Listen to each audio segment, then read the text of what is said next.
Bueno, vamos a empezar esta lección, esta instrucción, hablando acerca del pacto de Dios, del pacto de Dios. Ese es el tema que vamos a estar viendo en esta mañana. Por un instante, usted piense o imagine la diferencia que existe en relación de autoridad y poder entre un empleado raso, operario de una gran empresa y el gerente o dueño de esa empresa. Usted se dará cuenta que hay una distancia, hablando en términos de autoridad, en términos de poder en la empresa. Hay una distancia enorme entre el último operario de la empresa y el dueño de una multinacional. Ahora piense usted en la distancia que existe entre ese operario y el presidente de los Estados Unidos, que para muchos, políticamente hablando, es el hombre más poderoso del mundo, políticamente hablando. La distancia en poder, en influencia, en autoridad, es una distancia inmensa, insalvable. Obviamente esto es una analogía que se queda demasiado corta para describir lo que ahora podemos colocar como la distancia entre el Dios trino y el ser humano. Es solamente una analogía para que tratemos de hacer un ejercicio respecto a lo que es la distancia que existe.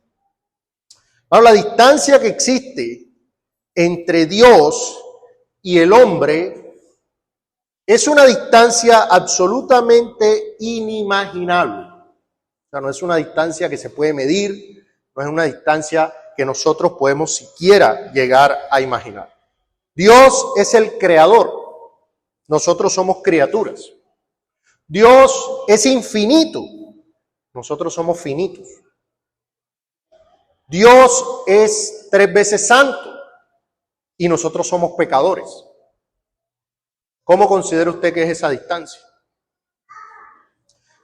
Entonces la pregunta que nosotros debemos hacernos es, ¿cómo es posible entonces que lo finito pueda comunicarse con lo infinito? O sea, ¿cómo es eso posible? ¿Cómo puede ser que el polvo de la tierra tenga una relación de comunión y amistad con aquel que habita en luz inaccesible? ¿Cómo es eso posible? ¿Cómo siquiera nosotros pudiéramos pensar en algo así?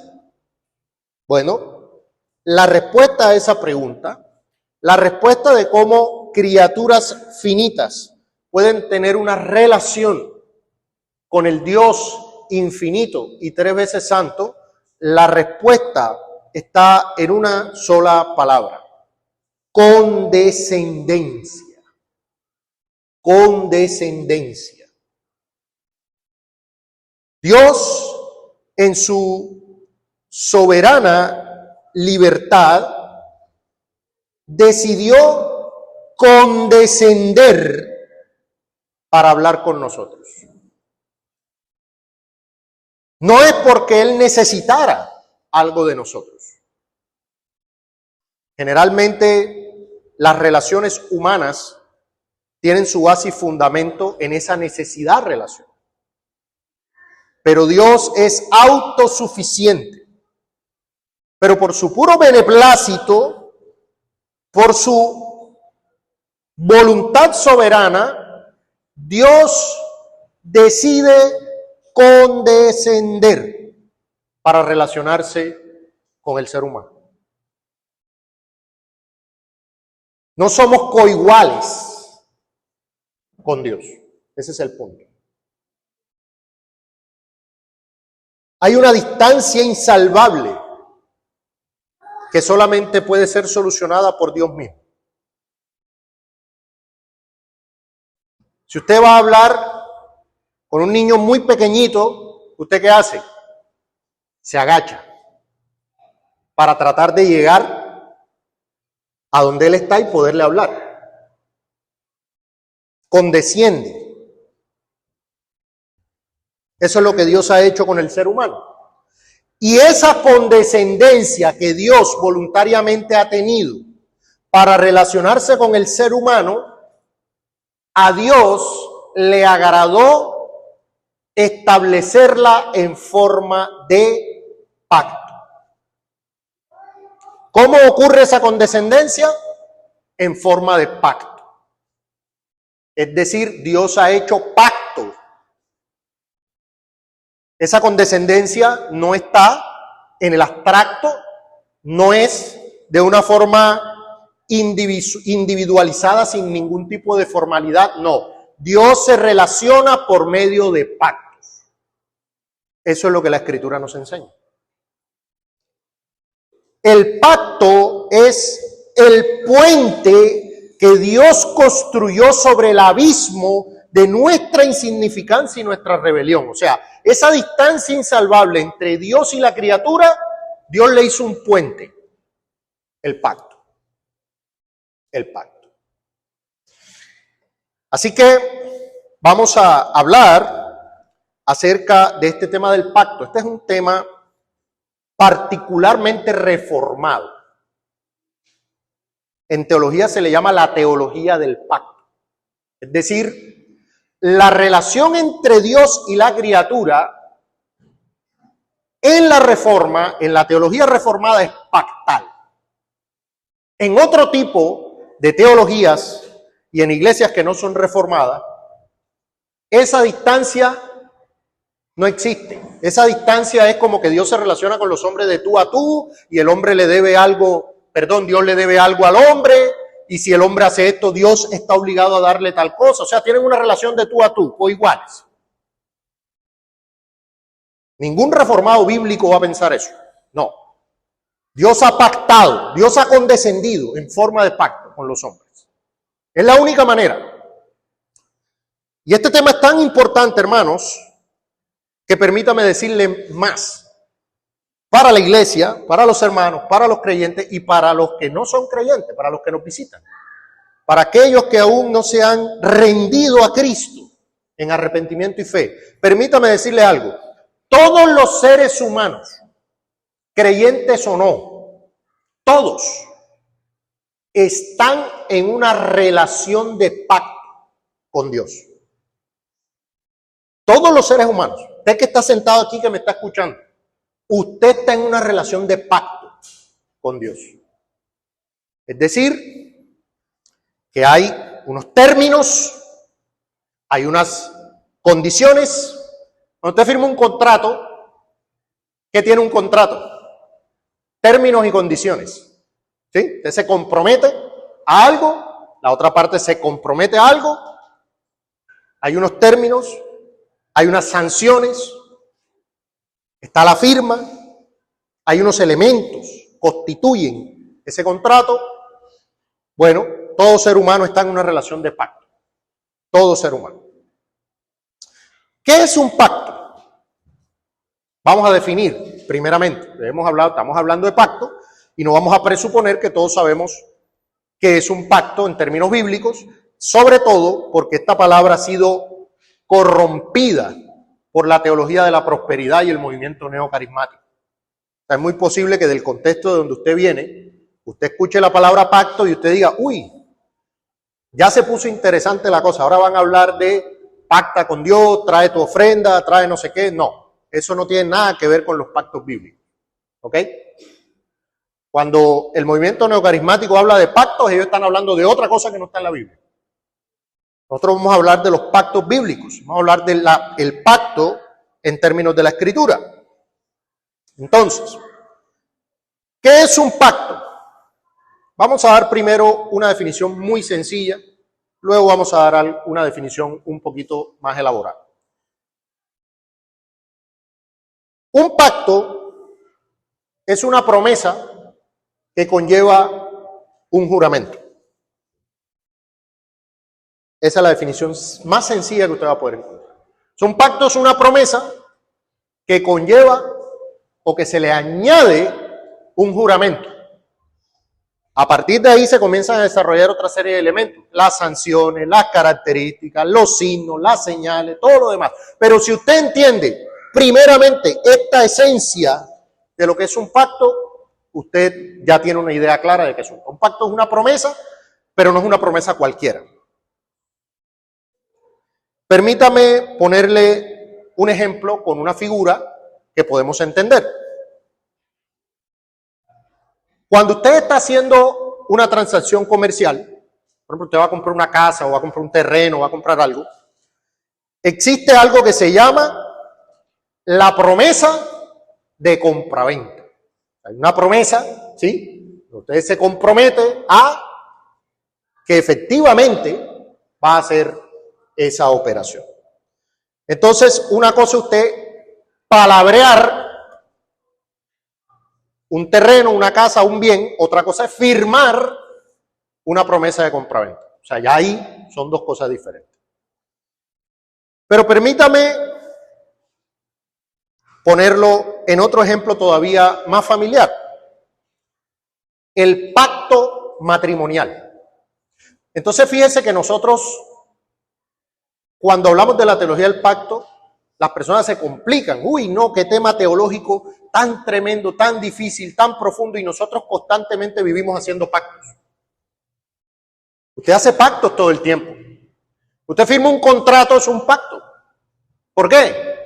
Porque hay un compromiso, hay unas sanciones, hay unas cosas que usted debe hacer, hay unas cosas que la otra parte debe hacer. Eso es un pacto, ¿sí?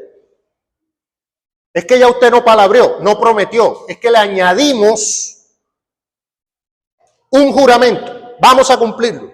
Y si no lo cumplimos, entonces hay sanciones. Hay sanciones.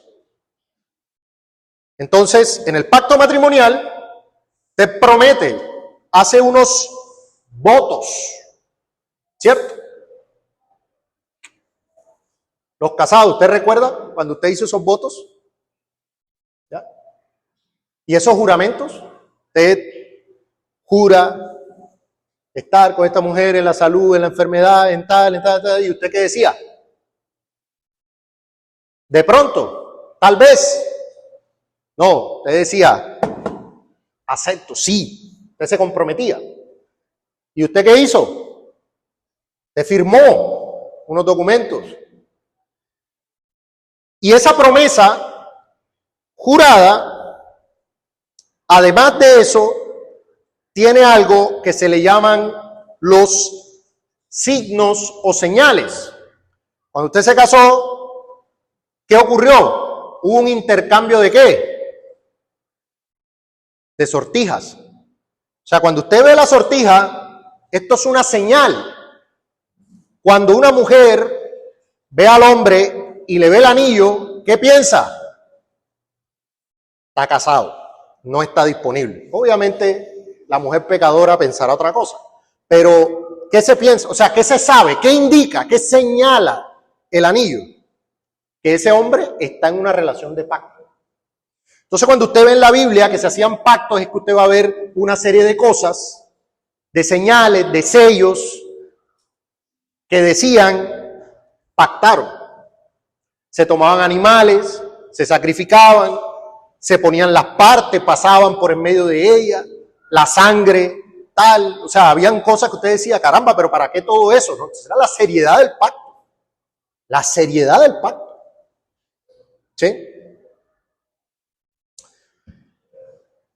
Entonces, una definición un poco más elaborada puede ser que el pacto es un compromiso soberano y voluntario. Eso lo vamos a explicar, ese voluntario. Por el cual Dios establece una relación de bendición y comunión con los hombres, definiendo los términos de dicha relación y garantizando su cumplimiento. ¿Sí lo nota? Es un compromiso soberano y voluntario por el cual Dios establece una relación de bendición y comunión con los hombres, definiendo los términos y condiciones, para ponerlo acá en el lenguaje que nosotros entendemos. Los términos y condiciones de ese pacto, ¿quién los establece? Dios. ¿Sí? Entonces, hermano, ya de entrada es tremendo cuando usted lo piensa de esta manera. Es que somos muy ligeros, hermano. O sea, hoy en día la mala enseñanza, la mala teología de las iglesias hace pensar que es que Dios con los hombres son igualitos y se pueden tratar como sea y demás. No, hermano, no es así, hermano. O sea, piensen lo que estamos hablando, en que Dios ha condescendido a hacer una relación de pacto con usted. Es una cosa tremenda, hermano. ¿Quién soy yo? ¿Quiénes somos nosotros para que Dios haga eso? O sea, ya eso es algo sorprendente, algo asombroso. Entonces, nosotros nos vamos a encontrar diversos pactos en la Escritura. Usted se va a encontrar pactos como, por ejemplo, el pacto abrahámico, que fue el pacto que Dios hizo con Abraham. Se va a encontrar con el pacto mosaico, que fue el pacto que Dios hizo con la nación de Israel cuando lo sacó de Egipto. Usted se va a encontrar con el pacto davídico, que es el pacto que Dios hace con la casa de David para proveer un rey que se sentará en ese trono y que su reino no acabará. Y usted se va a encontrar con el nuevo pacto. Jesucristo dice, ¿está en mi sangre de qué? Del nuevo pacto. Entonces usted se va a encontrar con diversos pactos que ocurren a lo largo de las Escrituras. Pero cuando nosotros hablamos en términos teológicos, cuando nosotros hablamos en términos de la historia de la redención, en realidad existen principalmente dos pactos. O sea, en términos teológicos, en términos de la historia de la redención, existen principalmente dos pactos. ¿Cuáles son? El pacto de obras, que es el que vemos en Génesis, del cual Adán era el representante, y el pacto de gracia, del cual Cristo es el representante. Solo existen esos dos pactos, principalmente. Algunos teólogos mencionan otro pacto, que es el pacto de redención, que sería como el fundamento del pacto de gracia, pero para términos de la historia de la redención solo existen dos. Es decir, desde el punto de vista del hombre existen dos pactos. El pacto de obras, del cual Adán fue representante, y el pacto de gracia. Entonces, todos los seres humanos están o en el pacto de obras o en el pacto de gracia. Una de dos. No, yo conozco una persona que no está en ningún pacto, no existe, entonces no es un ser humano. A los seres humanos tienen una relación de pacto con Dios. O es de obras o es de gracia. No existe término neutro. No, yo no quiero estar en ninguno de esos pactos. No, usted está en un pacto. Porque Dios así lo ha establecido. ¿Cómo se está en el pacto de obras? Por generación ordinaria, por nacimiento natural. Usted nace, o sea, ya es concebido en el vientre y ya está en el pacto de obras. Porque usted es un descendiente de Adán y Adán es el representante de ese pacto de obras. ¿Y cómo se está en el pacto de gracia? Por generación sobrenatural, por el nuevo nacimiento. Cuando nace de nuevo, es trasladado del reino de las tinieblas, que es el que ahí opera el pacto de obras. No porque la ley sea mala, sino porque ya la carne se hizo débil y no puede cumplir ese pacto. Y es trasladado al reino de Cristo y en el reino de Cristo opera el pacto de gracia. La constitución del reino de Cristo es el pacto de gracia, el nuevo pacto. Permítame ponerlo en términos que nos sean un poco más familiares. Usted tiene la nación o el país de Colombia. Ese sería el reino de Colombia. El reino de Colombia. Y el reino de Colombia tiene una constitución, la constitución política. Entonces esa constitución es el pacto. O sea, usted está en un pacto, o sea, usted tiene un contrato. O sea, a la luz de la constitución política usted tiene unos compromisos como ciudadano de Colombia. ¿Ya? Entonces, el reino de Cristo tiene una constitución, no es la constitución política, es el pacto, con sus términos y condiciones y demás. ¿Sí? Entonces, el pacto de obras es el pacto que fue hecho con Dios, por Dios con Adán en Génesis. En Génesis. ¿Sí? Hermanos, nunca la criatura hubiera podido tener una relación con Dios a menos de que Dios condescendiera a través del pacto. El pacto de obras es el pacto de Dios hecho con Adán, y el pacto de gracia es el pacto por el cual Dios ofrece a los pecadores vida y salvación por medio de Jesucristo. Ese es el pacto de gracia. ¿Qué dicen las Sagradas Escrituras respecto a todo lo que estamos diciendo?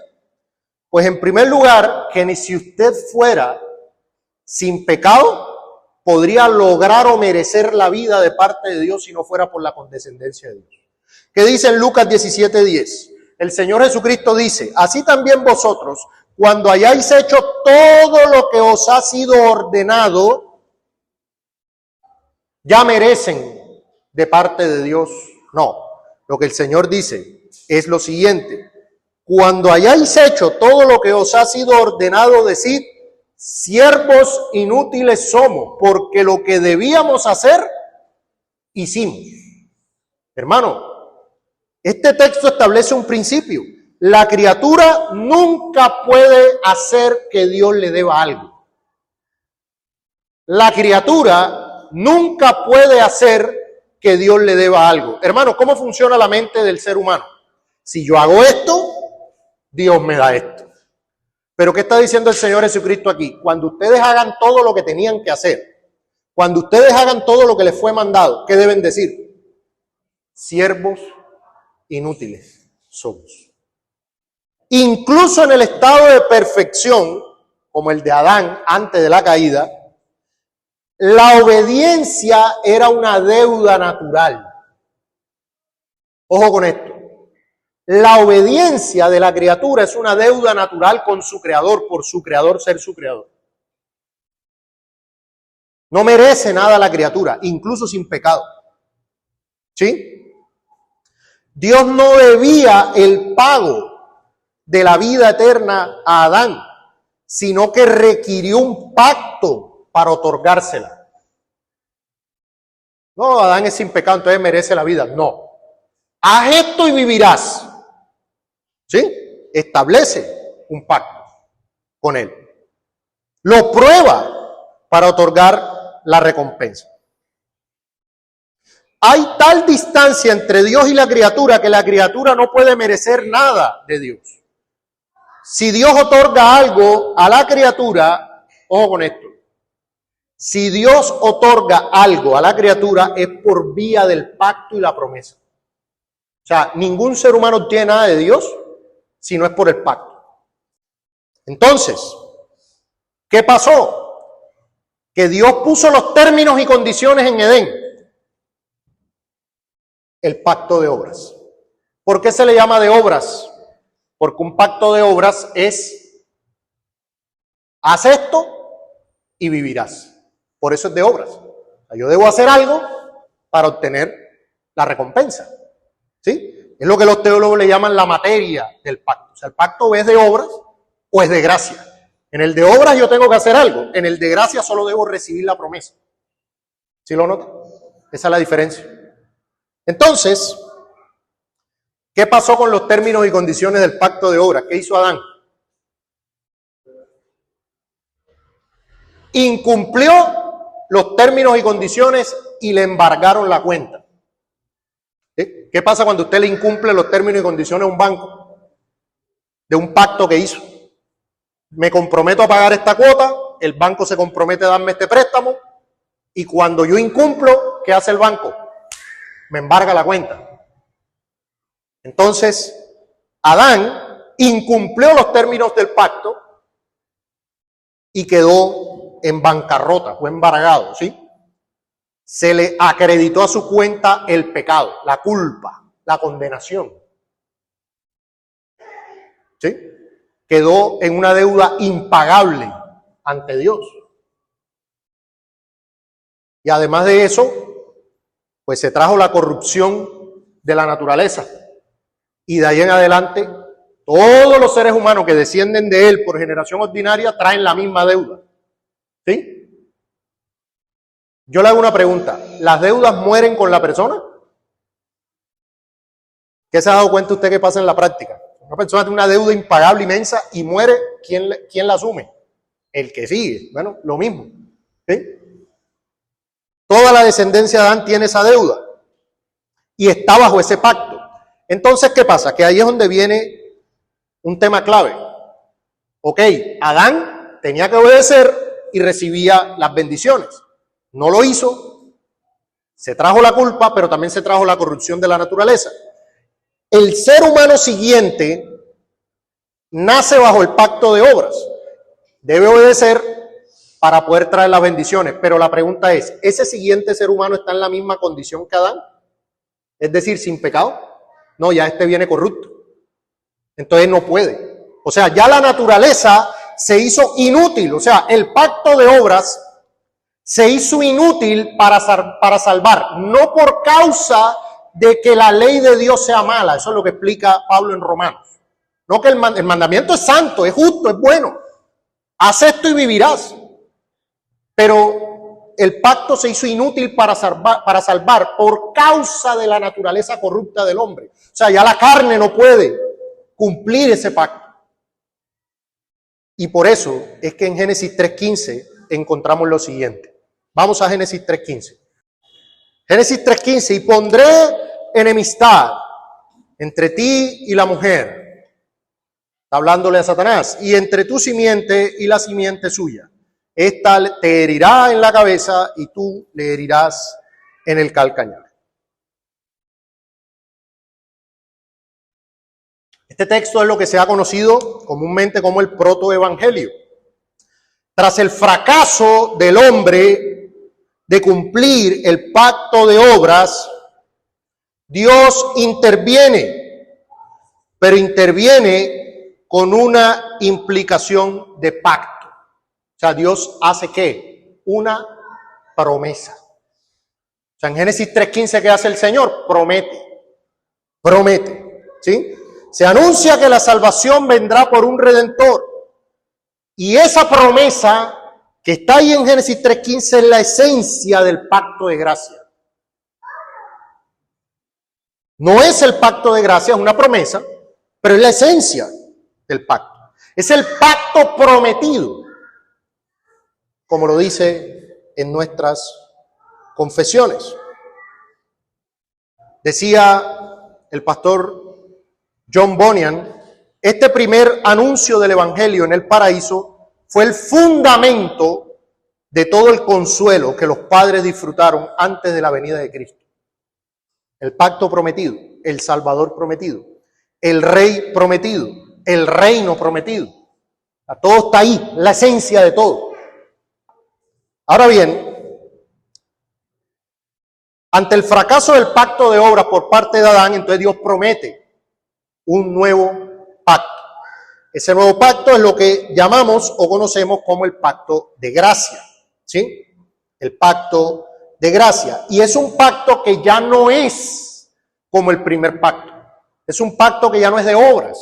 Es un pacto de salvación que no se basa en el esfuerzo humano ni en la voluntad autónoma. Es un pacto que no depende del que quiere ni del que corre, sino de Dios que tiene misericordia. El pacto de gracia es monergista en su origen. Dios lo inicia, lo establece y lo garantiza. Esa palabra monergista significa que es de una sola parte, de una sola fuerza de Dios, ¿sí? No hay cooperación humana en el pacto de gracia. El pacto de gracia no es un pacto de iguales, es un pacto donde Dios condesciende a términos de misericordia para con aquellos que no merecen sino solo su ira. Porque a partir de allí todos quebrantamos el pacto. Entonces, luego de esta promesa en semilla, ¿dónde podemos ver este pacto prometido de una manera más clara y explícita? Vamos a Jeremías, capítulo 31. Jeremías, capítulo 31, versículo 31. Jeremías, capítulo 31, versículo 31. Dice la Escritura: He aquí vienen días, dice Jehová, en los cuales haré, ¿qué dice allí? Nuevo pacto con la casa de Israel y con la casa de Judá. No como el pacto que hice con sus padres el día que tomé su mano para sacarlos de la tierra de Egipto, porque ellos, ¿qué hicieron? Invalidaron mi pacto, aunque fui yo un marido para ellos, dice Jehová. Quiero que noten esa expresión, yo fui un marido. O sea, si notan cómo el Señor utiliza, para hablar de pacto, utiliza la ilustración siempre del matrimonio, una relación de pacto. Pero este es el pacto que haré con la casa de Israel después de aquellos días, dice Jehová. ¿Cómo será ese pacto? ¿Cuáles son las características de ese pacto? Daré mi ley en su mente, la escribiré en su corazón, y yo seré a ellos por Dios, y ellos me serán por pueblo. Hermanos, Dios promete un pacto superior, un mejor pacto. Aquí está hablando, haciendo un contraste entre el nuevo pacto y el pacto mosaico. Y lo que el Señor dice es que este nuevo pacto será un pacto interno y transformador. Es decir, el pacto antiguo, basado en tablas de piedra externa, el nuevo pacto escrito en el corazón. Hay una superioridad del pacto de gracia. Y este texto es citado en Hebreos capítulo 8 para demostrar que Cristo es el mediador de ese mejor pacto. Vaya a Hebreos capítulo 8. Hablando de Cristo en Hebreos 8, versículo 6 dice, hablando de Cristo, pero ahora tanto mejor ministerio es el suyo, por cuanto es mediador de un mejor pacto establecido sobre mejores promesas. Porque si aquel primero hubiera sido sin defecto, ciertamente no se hubiera procurado lugar para el segundo. En Ezequiel 36 se decía que en este pacto el Señor daría corazón nuevo, pondría espíritu nuevo, quitaría el corazón de piedra, daría corazón de carne, pondría el Espíritu Santo en los miembros de este pacto, haría que anduviesen en sus estatutos, preceptos. Decía el puritano Thomas Watson, en el pacto de gracia Dios no solo dice qué hacer, sino que promete que Él mismo obrará en nosotros para que lo hagamos. Él escribe su ley en el corazón por el dedo de su espíritu. Fin de la cita. Entonces, hermanos, Jesucristo es el centro del pacto. Él es el mediador que cumple las condiciones del pacto en nuestro lugar y nos asegura sus beneficios. El pacto de gracia es en última instancia un pacto hecho con Cristo como nuestro representante federal. Es decir, el pacto de gracia es un pacto en el que el creyente se encuentra en virtud de su unión con Cristo por la fe. Cristo es su representante, Cristo es el heredero y el creyente se hace coheredero con Cristo. Él hereda las promesas en Cristo y todos en Cristo, hermano. Por eso es que en Cristo están todos los tesoros de la ciencia, de la sabiduría, todo está en Él, porque agradó al Padre que en Él habitase toda plenitud. Entonces, no es que usted esté en una relación directa con el Padre, sino que Cristo es el mediador de este mejor pacto. Sí tenemos una relación con Dios, pero en virtud del pacto y en virtud del mediador. En virtud del pacto y en virtud del mediador. Cristo es la suma y la sustancia de todos los pactos. Sin Él no tendríamos ninguna esperanza de estar en el pacto. No quiero cerrar esta breve explicación porque permítame decirle que este tema es tan vasto y tan profundo y tiene tantas implicaciones en todo sentido. O sea, del pacto salen implicaciones eclesiológicas, salen implicaciones escatológicas, salen implicaciones de todo tipo. Decía Charles Spurgeon, el que domina la teología de los pactos domina toda la teología, decía él. Necesitaríamos una serie vasta de muchas lecciones para siquiera acercarnos a una introducción del tema. Pero no quiero terminar sin aclarar algo importante. Dentro de la teología del protestantismo histórico, o de lo que se conoce como la Reforma, esta es una de las diferencias que tenemos con nuestros hermanos reformados de otras denominaciones. Muchos se preguntan por qué, por ejemplo, nuestros hermanos presbiterianos o los reformados continentales o los anglicanos o los congregacionalistas bautizan infantes. Y uno dice, es que eso se lo trajeron de Roma y nunca se pudieron salir de Roma. No, ellos tienen una argumentación que tiene su fundamento en la teología del pacto. Entonces, no quiero terminar sin hacer esta aclaración porque es algo que usted se va a encontrar y le van a decir, es que ustedes están divididos. ¿Por qué? Porque unos creen en bautismo de infante y otros no creen en bautismo de infante. A ver, aclaremos una cosa, hermanos. Dentro de la teología reformada, dentro del protestantismo histórico, que consideramos que es la iglesia, la verdadera iglesia católica, que no apostató, así eso le suene raro. Lo católico significa universal, no estamos hablando de sacramento ni nada de eso, en el sentido romano.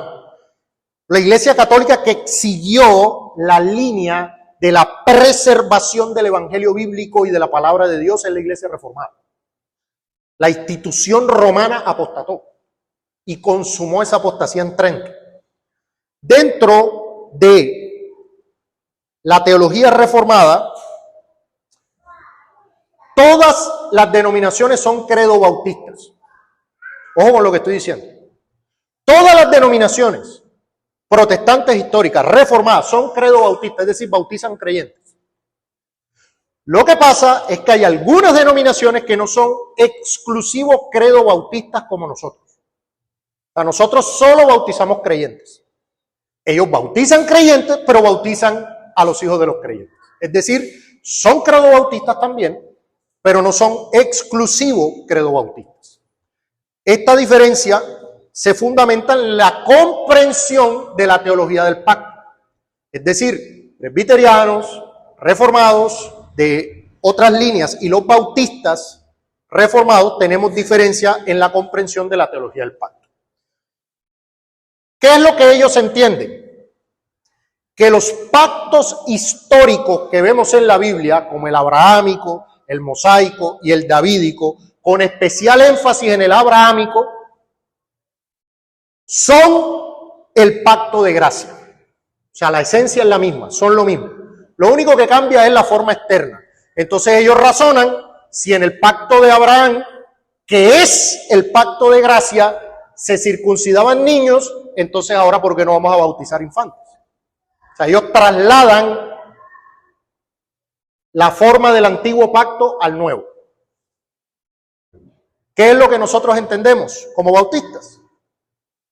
Que los pactos históricos del Antiguo Testamento, o lo que se llama el Antiguo Pacto, no son el Nuevo Pacto, no son el pacto de gracia en su esencia, sino que el pacto de gracia funcionaba de manera paralela o debajo de ellos en la promesa.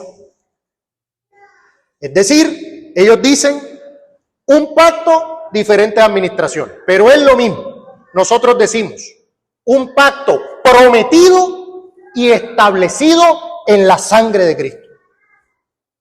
Prometido y establecido.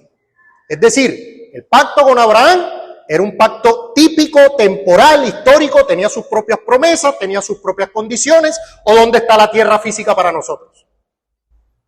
No existe, ¿sí? Pero la promesa del pacto de gracia, el pacto de gracia ya funcionaba, ya operaba, y ellos recibieron, todas las bendiciones les fueron comunicadas. Es decir, que ellos no fueron salvos por el pacto abrahámico, por el pacto mosaico, sino por el pacto de gracia, en promesa. Me gusta una ilustración que puso un pastor. Decía como cuando usted está construyendo un edificio y usted pone unos andamios. Pero cuando el edificio se termina, los andamios se quitan. ¿Cierto? Bueno, los pactos temporales históricos del antiguo pacto eran los andamios. Y el pacto de gracia era la construcción. Entonces, cuando el pacto de gracia ya queda plenamente revelado en el nuevo pacto, los andamios se van. ¿Y por qué vamos a seguir con las sombras? No tiene sentido. Entonces, sé que es complejo, hermanos, pero por lo menos de manera general, usted quédese con el paradigma. Prometido, establecido.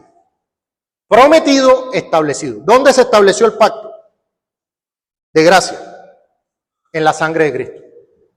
Esta es mi sangre, ¿de qué? Del nuevo pacto, dijo el Señor. Allí, o como dice el autor de Hebreos, donde no hay muerte del testador, no puede haber testamento. Si la sangre no ha sido derramada, ¿cómo vamos a decir que había pacto formal en el antiguo pacto? No, no estaba en promesa, funcionaba, operaba, se transmitían sus bendiciones, pero fue formalizado con la muerte del testador. Así que es simplemente para hacer un llamado, hermanos, de que no es tan simple como parece. Usted ve los hermanos presbiterianos, usted dice, ¿cómo estos buenos maestros, R.C. Sproul, cómo estos buenos hombres de Dios pueden bautizar niños? No lo entiendo, no, ellos tienen su fundamento, tienen su teología, ¿sí? Eso es algo muy robusto, hermanos. Nosotros estamos en deuda con los puritanos. Permítame decirle que el 90% de los puritanos bautizaban infantes. Pero la verdad bíblica no es por democracia, ¿cierto? ¿Sí? Decía un pastor que el mundo fue arriano, fue hereje, menos Atanasio.